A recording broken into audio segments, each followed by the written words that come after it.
शराब घोटाले में गिरफ्तार दिल्ली के पूर्व उप मुख्यमंत्री मनीष सिसोदिया की जमानत याचिका पर सुप्रीम कोर्ट में सुनवाई पूरी हो चुकी है। कोर्ट ने दोनों पक्षों की दलीलों को सुनने के बाद फैसला सुरक्षित रख लिया है। आम आदमी पार्टी के दूसरे सबसे बड़े नेता को लेकर सर्वोच्च अदालत में कई सवाल जवाब हुए और दोनों पक्षों ने अपनी दलीलें रखी। इस बीच मंगलवार को सीबीआई और ईडी ने कोर्ट को बताया है कि शराब घोटाले में ट्रायल 9 से 12 महीने में पूरा हो सकता है। केंद्रीय जांच एजेंसियों के वकीलों ने ये बात सुप्रीम कोर्ट की ओर से ट्रायल में देरी को लेकर उठाए गए सवाल के जवाब में कही। सुप्रीम कोर्ट ने सोमवार को पूछा था कि चार्जशीट दायर होने के बाद ट्रायल में इतनी देरी क्यों हो रही है। कोर्ट ने यह भी कहा था कि किसी को अनंत काल तक के लिए जेल में रखना सही नहीं। जस्टिस संजीव खन्ना की अगुवाई वाली बेंच ने मंगलवार को कहा कि केस में करीब 500 गवाह, 50,000 दस्तावेज और 294 गवाह सीबीआई केस में हैं, जबकि 160 ईडी केस में।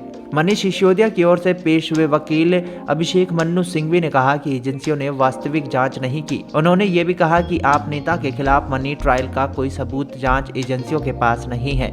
वरिष्ठ वकील ने आरोपी से गवाह बने दिनेश अरोड़ा की विश्वसनीयता पर भी सवाल उठाए। सिंघवी ने कहा कि उनके मुवक्किल के खिलाफ prevention of money laundering act के तहत रिश्वतखोरी का कोई आरोप नहीं है। उन्होंने कहा कि यदि कोई दोषपूर्ण अपराध नहीं है तो ईडी वहां नहीं हो सकती।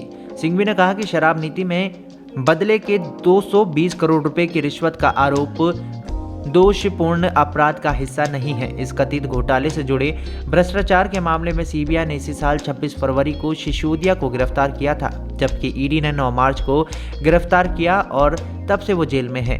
विशेष अदालत और उच्च न्यायालय द्वारा जमानत याचिका खारिज किए जाने के बाद सिसोदिया ने सुप्रीम कोर्ट में याचिका दाखिल की जमानत की मांग की है।